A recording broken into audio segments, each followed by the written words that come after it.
I hadn't set foot in the Villeneuve estate in almost 5 years. The gravel crunched under my heels as I walked toward the familiar limestone manor. All ivy, wrapped columns and perfect symmetry. The air smelled of lavender and control. My mother always said Provence was a place for refinement and reflection. But I knew it as the place I was constantly reminded that I didn't fit. My name is Elise de Villeneuve, daughter of a lineage steeped in diplomacy, art and aristocratic expectations. The women in my family host charity galas. The men inherit vineyards or sit on cultural boards. Me, I build algorithms, diagnose disease, and tonight I'll sit at their long, ancestral table while they toast each other's proper contributions. They still think I work at some obscure, digital clinic. They have no idea. I'm the CEO of a company just valued at $120 million. But they will. Tonight, I was 8 the first time I realized I wasn't what the Villeneuve family wanted me to be. While my cousins twirled in silk dresses and recited Baudelaire for the adults in the salon, I was in the attic, dismantling a broken radio I had found in the gardener's shed. I didn't care about lace gloves or posture, or what wine paired with duck confit. I cared about circuits, signals, and why things worked the way they did. My mother discovered me with a screwdriver in one hand and a smudge of grease on my cheek. She didn't yell. No, that would have been too gauche. She simply said, "Lice, darling, curiosity is lovely, but dirty hands are not."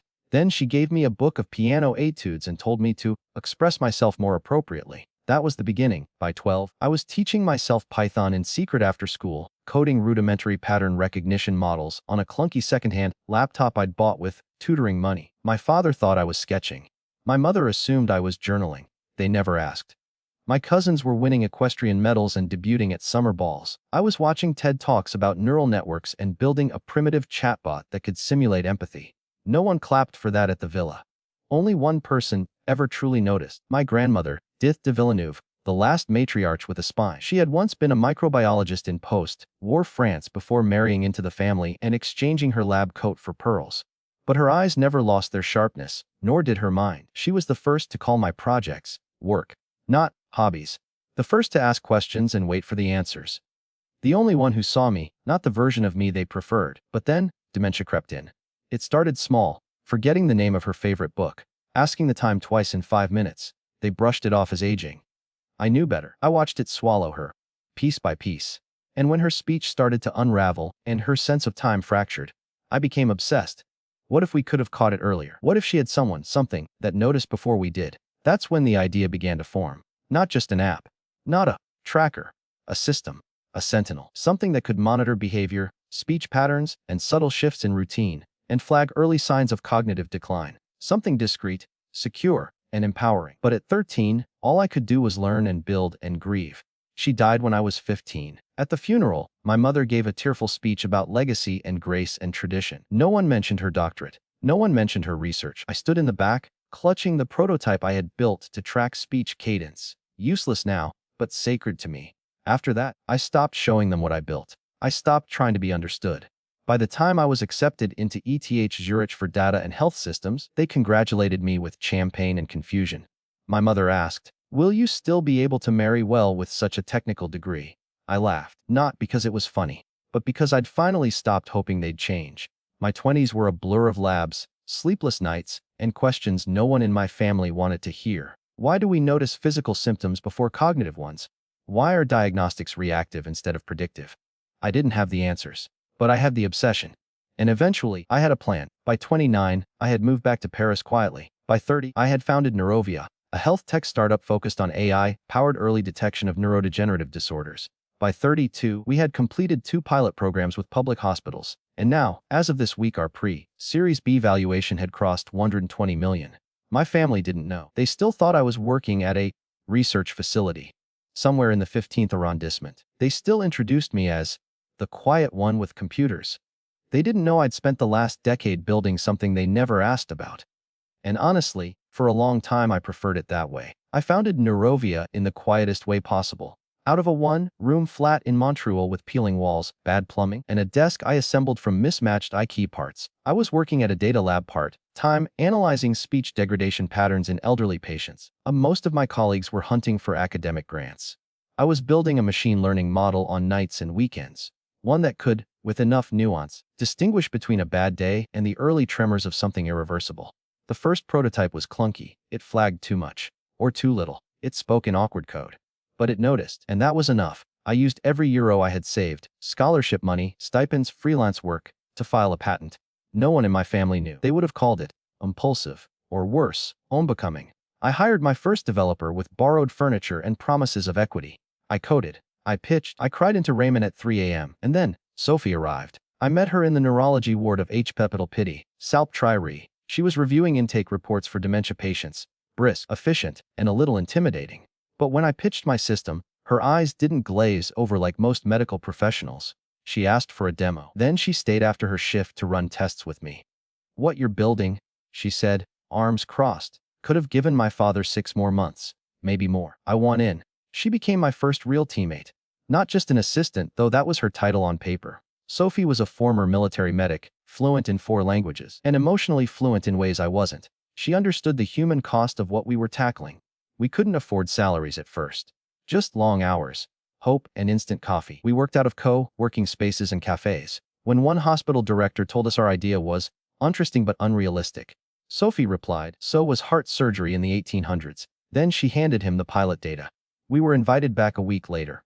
We called ourselves the most underfunded, overqualified team in Paris. And still, I said nothing to my family. Every time my mother asked what I really did, I gave her the same line: research. When my aunt invited me to another cousin's engagement gala, I said I had a migraine. I spent that night debugging code that now runs in 4 major hospitals. The silence wasn't spite. It was protection. If they knew, they'd ask to see the numbers, the projections. They'd look for elegance, for prestige. They'd ask if it would impress Le Monde or Le Figaro. But we weren't building for the papers. We were building for the forgotten. For the woman in Bordeaux who forgets her children's names but remembers Chopin. For the man in Lyon who can still ride a bike but forgets where home is. For the families who think something is wrong but can't name it until it's too late. Every time I questioned myself, every time I wondered if Neurovia would fail, I thought of my grandmother. How no one in the family noticed until it was too late. How no one listened when I said she was changing. Sophie listened. And then, so did the data. Our pilot with the French Ministry of Health had a 73% early detection accuracy rate. That number climbed to 81% within 6 months, and the calls started coming in. From doctors, from hospital directors, from international investors. Still, I told no one at home. Last summer, when I turned 32, my mother sent a Cartier scarf and a note that read, "We hope you're finding purpose in whatever it is you're pursuing." I laughed. The scarf was lovely. The note, perfectly on brand.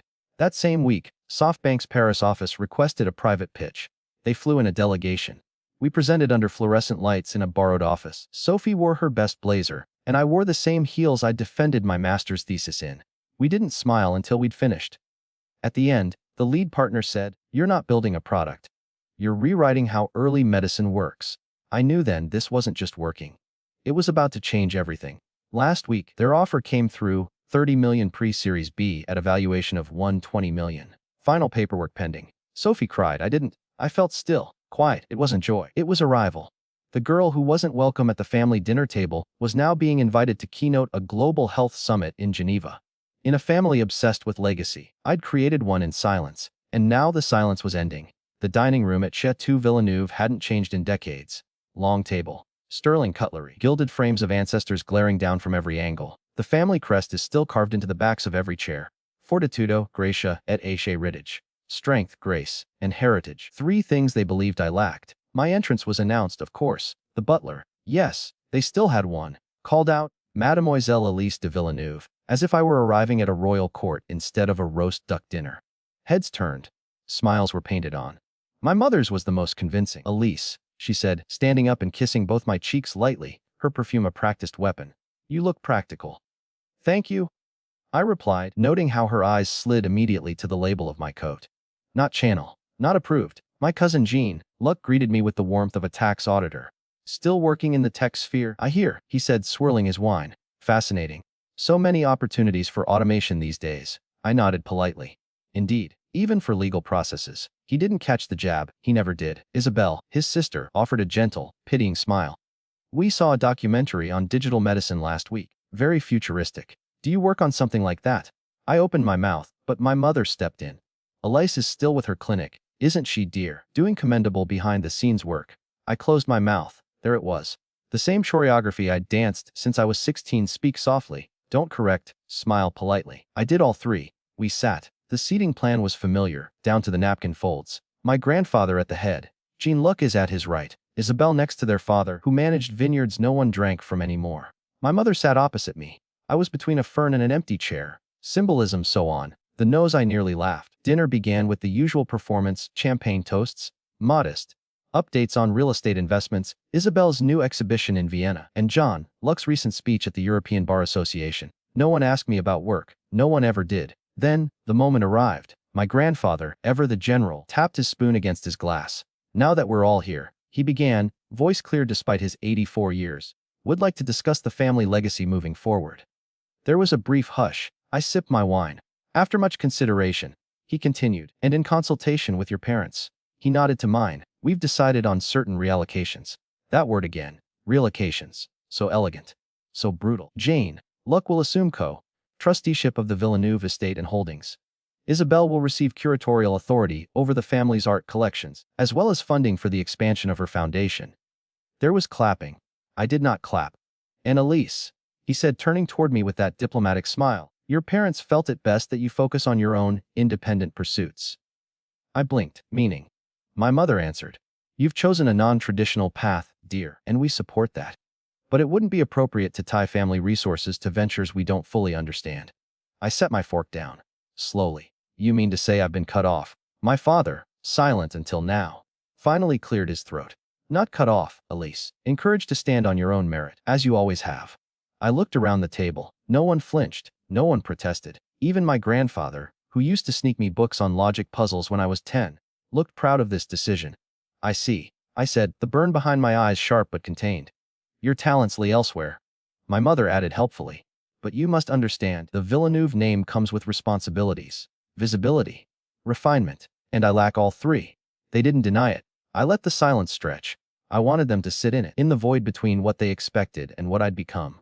But then I smiled. It was small, icy measured, and then I reached into my coat pocket. My phone buzzed once. Right on time. Excuse me, I said calmly, standing. I need to take this, it's work. My mother made a noise of protest, but I raised one hand. You've made it clear my work isn't part of this family, so surely, it won't interrupt anything. I walked a few paces toward the fireplace and answered, putting the call on speaker before I even said hello. Sophie's voice came through, crisp, efficient, and mercilessly clear. Madame Elise, SoftBank has confirmed. 30 million euros wired. Valuation officially 120 million. Le Monde wants your comment for tomorrow's front page. The room fell still. I didn't move. Also, she continued, your interview with France 24 is scheduled for next week, and WHO's digital health division wants you as a keynote in Geneva. Mercy, Sophie, I said evenly. I'll call you back. I turned. 10 faces stared at me in frozen disbelief. I let them look. Now, I said, returning to my seat, shall we toast to legacy? The silence that followed Sophie's call was exquisite. It wasn't just shock. It was recalculation. You could almost hear the gears turning, the ones that usually ran so smoothly on wine, prestige, and generational entitlement. Now jammed by a single, undeniable truth. The person they had just cut out of the family legacy was the legacy. My mother recovered first. She always did. Elise, darling, she breathed, smile faltering into something tight and unfamiliar. Why didn't you tell us about any of this? I tilted my head slightly. Tell you what? That I built something, or that it succeeded despite you never asking. She blinked, as if wounded. That's not fair. My father interrupted, his voice carefully modulated. 120 million. That's a significant valuation for. What was it called? Neurovia. I said clearly, letting the name sit on their polished mahogany table like a dropped knife. My grandfather spoke next, his tone suddenly respectful. And SoftBank is involved. I nodded. Among others. But yes, they've just led our Series B round. Jean-Luc cleared his throat. I didn't realize you were CEO. You never asked. Isabelle tried to recover with grace. I always knew you were brilliant, Elise. That mind of yours so untraditional. Untraditional. What a lovely euphemism for inconvenient. I appreciate your retroactive support, I said. Truly. There was a beat of awkward laughter around the table. My father leaned forward, business instincts activated. Elise, if you're open to it, perhaps we could revisit the idea of family investment. The Villeneuve Trust is always seeking meaningful ventures. No. I didn't raise my voice. I didn't need to. He blinked. I'm sorry. I'm not looking for family investment, I said evenly. Neurovia has more funding than we need. What we don't need is performative support based on valuation figures rather than vision. Elise, my mother began, but I raised one hand. Please, let's not pretend this room cared about my vision 10 minutes ago. I was still with my clinic. I was independent and practical. I turned to Gene. Look, you suggested my field was automation. Do you still think that? He didn't answer. I turned to Isabel, still curious if I'm working on something futuristic. She looked down at her plate. I wasn't angry. Not anymore. I was clear. What we're building at Neurovia isn't just code, I said. It's time. It's dignity. It's 6 more months with your father. 1 more conversation with someone you're losing. I met each of their eyes in turn, and it exists because I stopped asking for your permission to matter. My grandfather raised his glass, slow and deliberate. To Neurovia then, he said. And to Elise, who has clearly forged a path none of us anticipated. He meant it as praise, but it landed like a confession. Isabel jumped in next, smile brightening. You know, Brian, my fiancé, is advising a healthcare task force for the EU. He'd love to meet you. There may be collaboration opportunities. I took a sip of wine before answering. I'll check my schedule. But I should mention, my speaking fee for political engagement starts at 240,000. The color drained slightly from her face. Gene, luck tried next. If you're considering board expansion, I'd be honored to contribute my legal expertise. Our board is full, I said, comprised of people who believed in the mission when there was no press release. My mother placed her hand gently over mine. That was new. Sweetheart, she said softly, let us support you now. We were just unaware. I looked at her hand before gently removing mine. You were never curious. She didn't argue. She couldn't. And now, I added. Now, when the numbers are in front of you, when the champagne's popping, now you see me. Elise. My father tried again, but this time I stood. Here's what's going to happen, I said calmly. I will stay for dessert. Out of courtesy. I looked at my grandfather. And out of respect. But this, the financial planning, the sudden family interest, the invitations, the handshakes, stop. Neurovia isn't a prize you get to claim now that it glitters. My voice remained soft but firm. I came here tonight because I thought I could handle sitting through another year of being invisible. I was wrong. But the invisibility's over now, and I'm choosing what comes next. My mother's eyes glistened. You're still our daughter. Then act like it, I said. Not when I'm on the cover of a magazine, not when I've landed investors, but when I'm tired and doubting and failing. Because those are the moments when family should show up. I glanced at my phone. One new message from Sophie WHO confirmed. You're giving the Geneva keynote. I slipped it back into my coat and smiled faintly. No, if you'll excuse me, I have a team, call it 10. A real team. One that's been with me since we sat on plastic stools in a borrowed basement. As I turned to leave, my grandfather rose again. Elise, he said, not unkindly. You've built something remarkable. But surely, there's still value in the Villeneuve legacy. It doesn't have to be separate. I paused, then turned back. I'm not rejecting the Villeneuve name, I said. I'm redefining it, on my terms.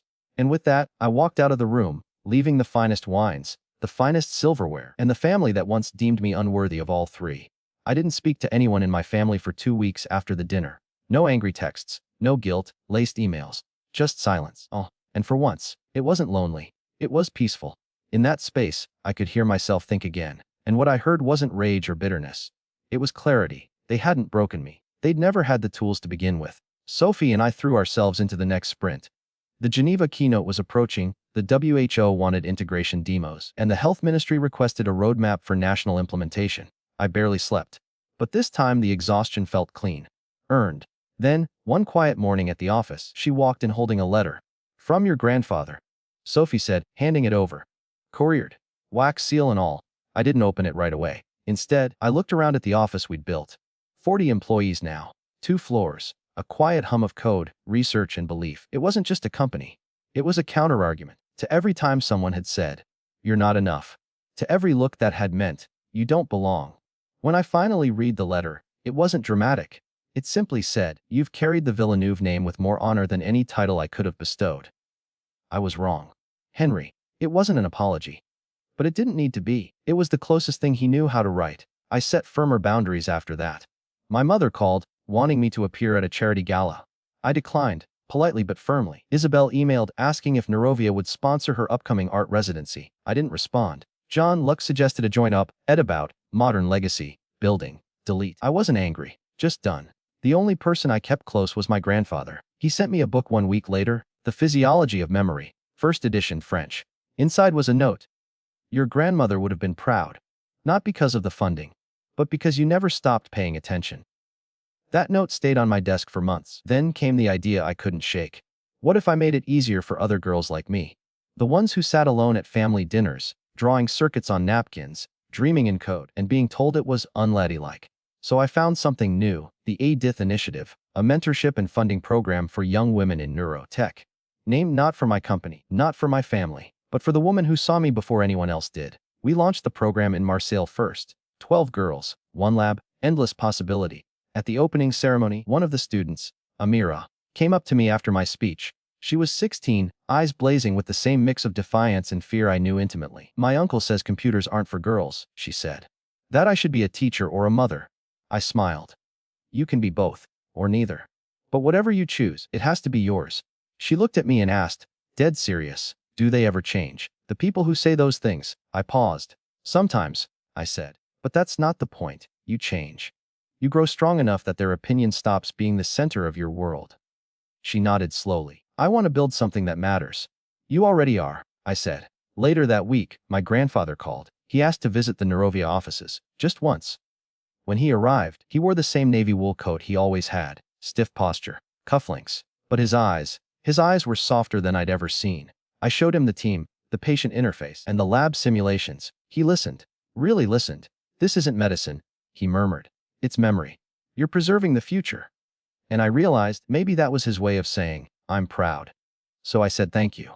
And I meant it. 1 year after the dinner, I hosted a new kind of gathering. No crystal chandeliers, no formal introductions, just food stories and people who had earned a seat. The guest list: my team, our pilot patients, our investors, the 12 girls from Marseille, and 1 Villeneuve Henry. As I stood on my small rooftop terrace, looking out at Paris glowing in gold, I raised my glass and spoke. To the legacies we build, not the ones we inherit. To those who saw us before we had titles. And to the people who showed up when it mattered, without needing evaluation to believe. Sophie raised hers right after. To the girl who turned being cut out into cutting through. Lauder. Glasses clinking. Real warmth. I never went back to the family estate after that. I didn't need to, because I wasn't proving anything anymore. Not to them. Not to myself. I was living it. Every day I walked into Neurovia, every time I sat with a girl like Amira, every time a family used our software to catch the warning signs early. That was the legacy. Not the crest, not the title, not the trust fund. Just me. Choosing, building, becoming. I used to think I needed their approval. That one day, I'd do something big enough, bold enough, and brilliant enough to make them say, "Now we see you. Now you belong." But I've stopped chasing that moment. Not because I gave up, but because I outgrew the need. What they think of me no longer defines what I build. And what I build no longer needs to be explained to people who never asked. These days, I wake up before sunrise. Not out of pressure, but out of purpose. I walk into a space I created, surrounded by people who chose to be here, who value ideas over pedigree, impact over status, people who saw something in me before any valuation did.